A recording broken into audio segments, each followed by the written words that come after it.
오늘 우리가 함께 살펴볼 말씀은 여호수아의 마지막 죽음을 앞둔 여호수아의 마지막 고별 절규입니다. 110세의 노령에 이른 여호수아가 이 세겜이라는 장소에서 온 백성들을 지금 불러놓고 마지막 메시지를 전하고 있습니다. 이 세겜이라는 곳은 이 아브라함이 가나안 땅에 처음 들어와 하나님께 제단을 쌓았던 곳이며 이 하나님의 약속을 처음 받았던 장소입니다. 또 야곱이 그의 우상을 묻어버린 장소이기도 합니다. 이러한 언약과 결단의 장소인 세겜에서 여호수아는 너희가 섬길 자를 오늘 택하라 라는 이 도전적인 메시지를 선포합니다. 여호수아의 메시지는 이스라엘 백성들에게 이 하나님의 은혜를 상기시키는 것으로 설교를 시작하는데요. 바로 본문 2절부터 13절까지의 말씀이 그러합니다. 그들의 조상 아브라함이 이 우상을 섬기던 땅에서 하나님의 부름을 받고 또 애굽에서의 구원, 또 홍해의 기적, 또 광야에서의 보호하심, 또 가나안 정복에 이르기까지 그 모든 여정을 하나하나 되짚어 가고 있습니다. 특별히 이 2절에서 13절, 즉 회상절에서 특별히 주목할 점은 이 회상에서 반복되는 표현이 있는데요. 바로 내가라는 표현입니다. 오늘 본문에 보시면 10번 이상 내가라는 표현이 나오는데요. 예를 들면 내가 너희 조상 아브라함을 이끌어내어, 내가 모세와 아론을 보내었고, 내가 너희를 인도하여 라고 표현하고 있습니다. 즉 이스라엘의 지금까지 모든 역사가 하나님의 은혜와 능력으로 되었다라는 사실을 지금 말하고 있는 것입니다. 이스라엘의 번영, 또 구원, 또 정복은 처음부터 끝까지 하나님의 이 자비로 말미암은 것이지 이스라엘 자기 자신들이 이룩한 것이 아니었다. 즉 이스라엘의 역사가 전적으로 하나님의 은혜였음을 바로 강조하고 있는 것입니다. 그들이 특별해서가 아니라, 그들이 잘나서가 아니라 하나님의 주권적인 선택과 은혜로 인한 것이었다라는 것입니다. 여호수아는 본문 12절에서 13절에서 너희의 칼이나 너희의 활로 이같이 한 것이 아니며 라고 말하면서 이스라엘의 승리가 그들의 능력이나 그들의 잘남이나 그들의 공로가 아닌 전적으로 하나님의 은혜였음을 다시 한번 강조하고 있습니다. 심지어 그 다음 절에 그들이 수고하지 않은 땅, 건설하지 않은 성읍, 심지 않은 포도원과 감람원의 열매를 먹게 하신 것까지 언급하면서 정말 말 그대로 모든 것이 하나님의 은혜였음을 상기시키고 있습니다. 이러한 은혜의 회상 2절부터 13절까지의 회상 후에 여호수아는 14절에 강력한 메시지로 권면합니다. 이렇게 말하는데요. 그러므로 이제는 여호와를 경외하며 온전함과 진실함으로 그를 섬기라. 아멘. 여기서 그러므로라는 표현에 깊은 의미가 있다 생각합니다. 이는 앞에서 하나하나 열거된 그 모든 하나님의 은혜에 대한 이 필연적인 결론이 바로 그러므로입니다. 다시 말하자면 이 하나님의 은혜를 정말 깊이 깨달으면, 하나님의 은혜를 진심으로 깨달으면 자연스럽게 따라오는 당연한 결과라는 것입니다. 즉 하나님께서 아브라함을 부르시고 애굽에서 이스라엘 백성 구원하시고 광야에서 보호하시고 이 가나안 땅을 주신 그 모든 은혜를 기억하고 그 모든 은혜를 믿는다면 우리가 해야 할 응답은 자명하다라는 것입니다. 바로 여호와를 경외하고 섬기는 것입니다.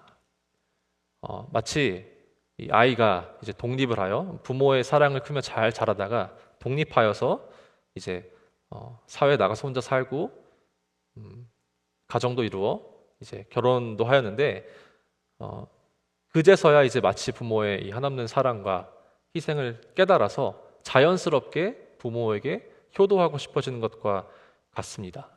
그러니까 하나님의 은혜를 진정으로 깨달은 사람은 필연적으로 하나님을 섬기지 않을 수가 없게 되는 것이죠. 누가 시켜서 의무나 강요로 하는 것이 아닌 하나님의 은혜에 대한 자발적이고도 기쁜 응답인 것입니다. 자, 그렇다면 이러한 섬김은 구체적으로 어떠해야 하는가? 여호수아는 14절에 방금 읽은 말씀처럼 온전함과 진실함으로 하나님을 섬기라 라고 말하고 있습니다.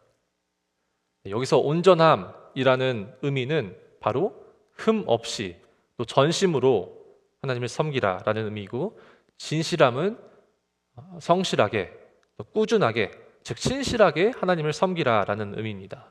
다시 정리하자면은 하나님의 은혜를 진심으로 믿고 진심으로 받은 사람은 형식적인 섬김이나 본인이 원할 때만 하는 그런 감정적인 섬김이 아닌 바로 전인격적이고 지속적인 섬김을 필요하다라는 것입니다. 다시 말해 하나님의 은혜를 진정으로 깨닫고 만났다면 전심으로 또 신실하게 하나님만 섬기라는 여호수아를 통한 하나님의 메시지입니다. 이 백성들은 고백으로 응답하는데요. 본문 16절에서 18절에 보시면 우리가 결단코 여호와를 버리고 다른 신들을 섬기지 아니하오리니, 그리고 18절에 넘어가면 그러므로 우리도 여호와를 섬기리니 그는 우리 하나님이심이니이다. 아멘. 백성들이 여호수아의 물음에, 여호수아의 도전에 어떻게 반응합니까? 바로 하나님의 은혜를 그들의 입술로 다시 고백하고 결단하고 있습니다. 저는 이 이스라엘 백성들의 고백이, 이 결단이 진실되다고 믿습니다. 그러나 우리는 이 이후의 역사를 잘 알고 있습니다. 어떻게 됩니까? 이 결단은 오래 가지 못하죠. 바로 여호수아가 죽은 후에, 그리고 하나님께서 이스라엘을 위해 그 모든 일을 행하신 것을 보았던 그 세대가 지나가자 이스라엘은 하나님을 잊어가고 우상을 쫓아가는 것을 우리는 바로 다음 챕터인 사사기에서 볼 수 있습니다. 그들은 하나님의 은혜를 망각했고 반복적으로 우상 숭배의 길을 걸었습니다. 저는 이것이 우리에게 아주 중요한 교훈을 준다라고 생각합니다. 진실된 결단도 중요하지만 더 중요한 것은 그 은혜를 날마다 기억하며 사는 것입니다. 하나님의 은혜는 한 번 깨닫고 끝나는 것이 아니라 매일 새롭게 기억하고 감사해야 하는 것입니다. 하나님의 은혜는 한 번 깨달았다라고 해서 평생 자동으로 유지되는 것이 아니라 매일 우리가 새롭게 붙잡아야 한다는 것입니다. 마찬가지로 우리의 결단 또한 한 번의 고백으로 끝나서는 안 되고 매일 아침 우리는 스스로에게 묻는 것입니다. 오늘 나는 누구를 섬길 것인가? 사랑하는 성도님들, 말씀을 맺기 원합니다.